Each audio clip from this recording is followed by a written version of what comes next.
बिस्मिल्लाहिर्रहमानिर्रहीम। अस्सलाम वालेकुम। मैं हूं अदील जलील और आप देख रहे हैं यूट्यूब चैनल। इस वीडियो में हम आज आपको बिल्कुल सिंपल शर्ट कटिंग करके बताएंगे, बहुत ही आसान तरीके से। सबसे पहले इसको मैंने फ्रंट और बैक पार्ट अच्छे से प्रेस करके दोनों काउंटर पे बिछा दिए हैं। जो हल्की सी सिलवट वगैरह है, इसको प्रेस से आपने ख़त्म कर देना है, क्योंकि जितनी आपकी प्रेस अच्छी होगी उतना ही आपकी सिलाई में भी नीटनेस आएगी। अब हम स्केल की मदद से इसको ऊपर से बिल्कुल सीधा कर देंगे। अब हमने 3 इंच हाले का निशान लगाना है। उसके बाद 1.25 इंच डाउन कर देना है शोल्डर। अब हम यहाँ से तीरे का निशान लगाएंगे। 14.5 इंच का तीरा है इसका। हल्का सा अंदर की तरफ स्केल को करके एक लाइन ड्रा करेंगे, आधा इंच के करीब। फिर ऊपर से 7.25 इंच मोड़ा नीचे उतारना है। 14.5 इंच कमर के निशान है और 21.5 इंच इसकी चाक है और फुल लेंथ इसकी यहाँ पर 42 आ रही है। अब स्केल की मदद से इन निशानों को अच्छी तरह से ड्रा कर लेंगे। आपकी कटिंग में जितनी मार्किंग नीट होगी उतनी ही आपकी सिलाई भी ठीक होगी, कटिंग भी ठीक होगी और आपकी जब शर्ट रेडी होगी तो आपको उसमें नीटनेस नज़र आएगी। अब यहाँ से इसकी चेस्ट का नाप है 21.5 इंच, इसकी कमर है 20.5 इंच,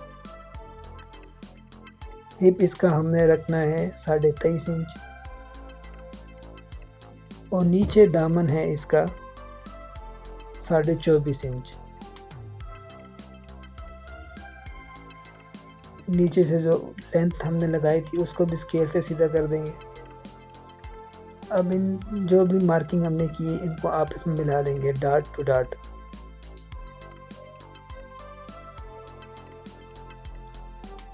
ये हिप से चाक तक नीचे सीधा कर देंगे।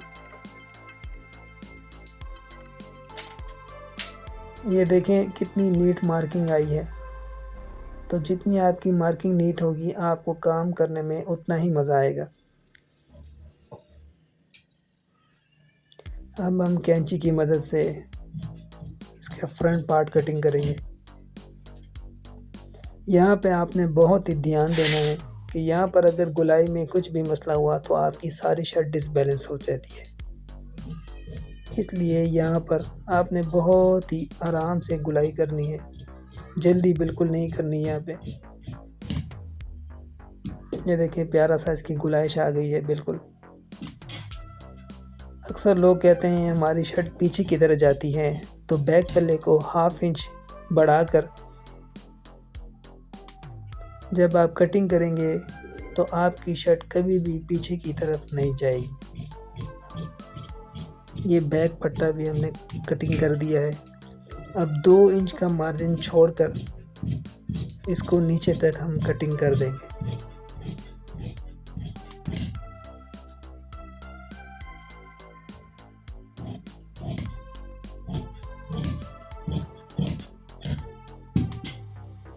ये इसका एक्स्ट्रा पीस हमें बाद में सिलाई में बेकार आएगा।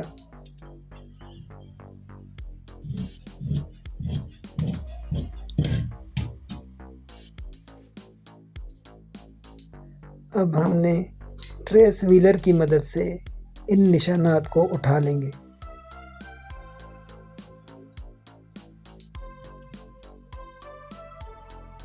ये निशान इसलिए ज़रूरी होते हैं कि अगर आपने चाकों पर पाइपिंग लगानी हो या लेस लगानी हो तो आपकी बिल्कुल सीधी लाइन आएगी, टेढ़ा वगैरह नहीं होगा। इस ट्रेस व्हीलर की मदद से आपको बार बार कमीज़ बैक साइड पे पलटनी नहीं होगी निशान के लिए। ये देखिए मैंने ट्रेस व्हीलर से लगाया और निशान बिल्कुल ऊपर आ गए। अब इसको भी स्केल की मदद से आपस में जोड़ लें। यहाँ पर लगाए गए निशान आपको सिलाई में काफ़ी मदद देंगे बार बार आपको निशान लगाने की ज़रूरत पड़ेगी। यहाँ पर हमारी कमीज़ की कटिंग कंप्लीट होती है। अब हम आस्तीन की कटिंग करेंगे। यहाँ तक फ्रंट बैक पीस कटिंग हो गया। अब हम आस्तीन पर आ चुके हैं। ये मैंने पहले से प्रेस लगा के डबल फोल्ड किया हुआ है। इस कस्टमर ने बेल आस्तीन की डिमांड की थी, तो इसकी लंबाई है 21.5 इंच।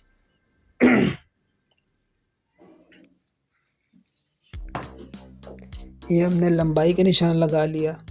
इसके बाद हम 4 इंच डाउन करेंगे और एल्बो का निशान लगाएंगे 11.5 इंच पे।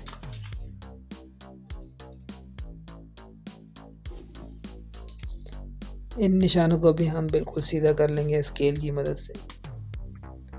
स्केल की मदद इसलिए ज़रूरी है कि इसको इस्तेमाल करने में आपकी काम में बिल्कुल बहुत ही आसानी हो जाती है। इसका मोड़ा हमने 8.5 इंच रखना है। यहाँ से तकरीबन एल्बो का निशान 6.5 इंच है और नीचे बेल स्लीव 7.5 इंच।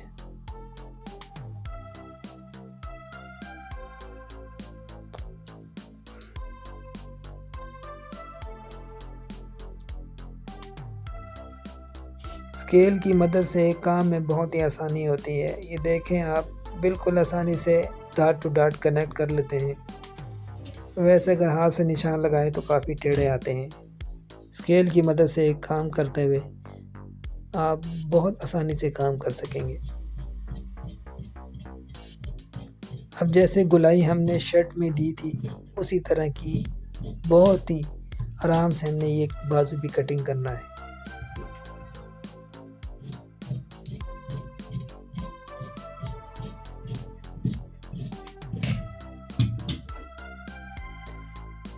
अब इसका एक्स्ट्रा मार्जिन भी देके हम 1 इंच का मार्जिन देके कटिंग कर देंगे। यहाँ पर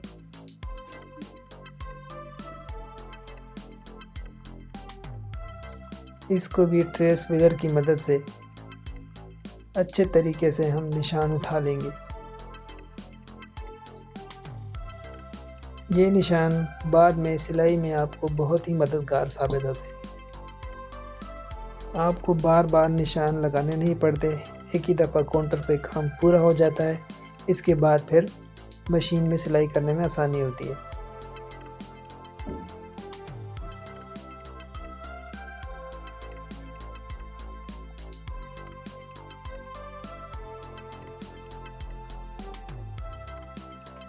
इसके भी स्केल की मदद से हमने निशान बिल्कुल ठीक कर लिए हैं।